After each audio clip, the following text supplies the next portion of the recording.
That's right, the thumbnail is not clickbait. VWs are being banned in Texas. Dune buggies, banned. Sandrails, banned. Kit cars, banned. Today we're going to talk with the man who's fighting back to save them. Alright, Farron, welcome to VW Life. I want to thank you for fighting the good fight for everyone out there. Thank you. Yeah, let's just get into it. Great. Is the dune buggy banned in Texas? Theoretically, yes. Okay. Well, when it really gets down to it, they first kind of started revoking titles back in 2014, and there's some that are grandfathered in at this point. So is this a state law? It's not necessarily a state law. What it's called is an administrative rule, and the difference between an administrative rule and a state law is that the state law had to be passed through legislation, where this was just passed in the boardroom of the Texas Motor Vehicles. So they made a rule that affected so many people kind of arbitrarily. Yes, sir. And that's why you're standing up for the rights of these people. Yes, sir. Why don't we just sue the state of Texas, like a class action lawsuit? Because you have to get permission from the state in order to sue the state. And quite frankly, we can't afford an attorney. We do have a lobbyist hired, but we can't afford an attorney. This guy's done all kinds of stuff for us. He's been credited with getting the Polaris slingshot legal to buy and sell in the state of Texas where it wasn't. He called it an auto cycle, which is kind of interesting, kind of a neat thing. That's kind of how I met up with him, and he's really helped us out an awful lot. So we've got a lobbyist fighting for us at the legislature right now. Yes, sir, we sure do. That's part of what Farron's doing. He's not paid to do this. He's just doing it because he's an auto enthusiast, and he sees what's going on here, and he really wants to change it. So what is this rule? What's it called? It's called Administrative Rule 217.3, excuse me. And what it is it's an administrative rule, and the way that they pass it is the board of director meets every so often, and they go in and they say, well, look, there's this particular car or whatever this rule is that they want to pass, and then the board votes yay or nay, and that's the way it is.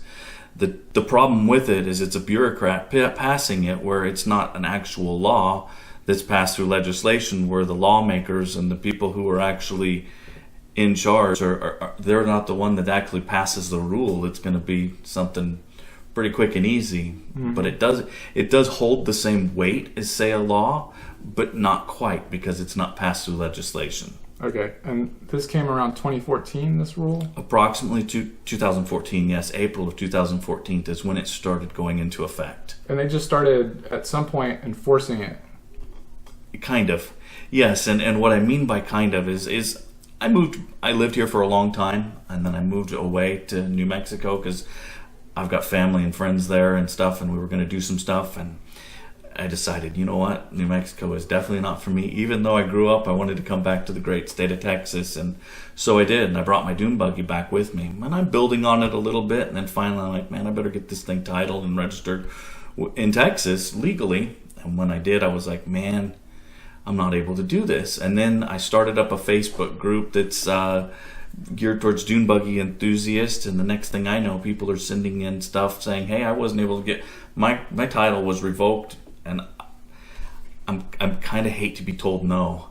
So what I did was I said, well, let me have that email and I'll call them, and the next thing I know, I'm heading up this great big thing. You're taking on the charge. Yes, sir.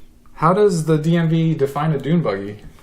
Well, in the beginning, they really didn't. That's what was so crazy about this. They never really had a definition, but they had a picture in the manual that was kind of just like a stripped out bug with a seat and a little thing to hold up the steering wheel and wheels and tires.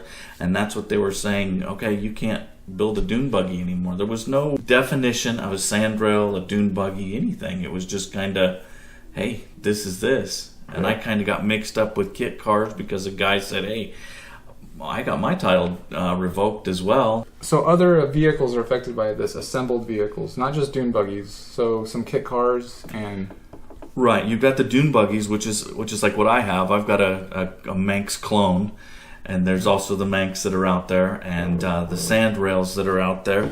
and there's all kinds of dune buggies in that kind of respect, the clones and the sandrails. But the kit cars, it's kind of a funky little thing there, because there's certain ones that are affected and there's certain ones that aren't.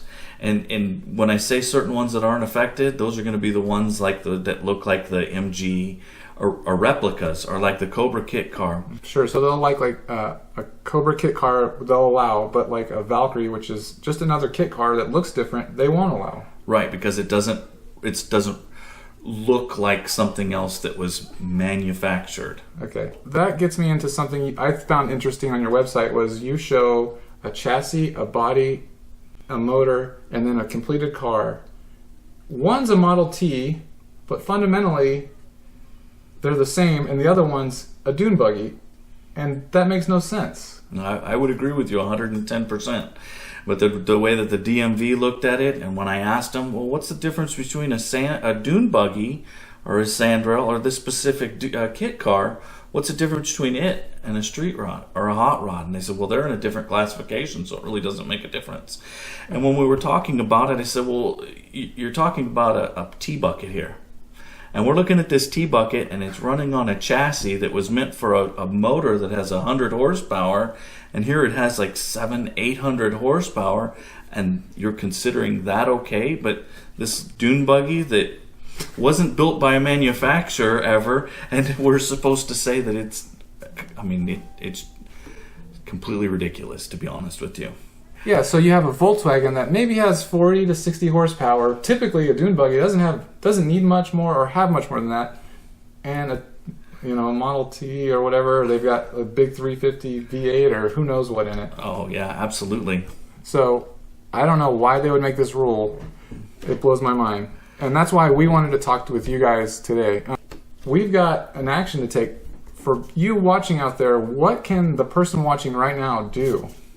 Well, probably the very best thing I could say that I would suggest you do is I've got a Facebook page. It's Save the Texas Dune Buggy, Sandrail, and Kit Car. And the reason I say join that first is we kind of have a moving target, really and truly. So I basically get on there and say, hey, this is what we need to do.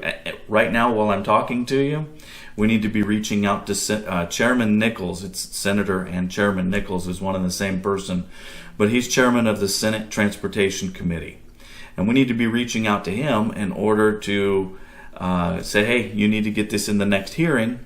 But after that, and he goes ahead and says that it's on the next hearing, which we're hoping is next Wednesday, and then after we do that, I'm going to be changing it up and asking people to vote for, or to reach out to the members of the Senate Transportation Committee, and then after that, it's so on and so forth. Right now, the Texas legislature is in session, but they only have a short amount of time left.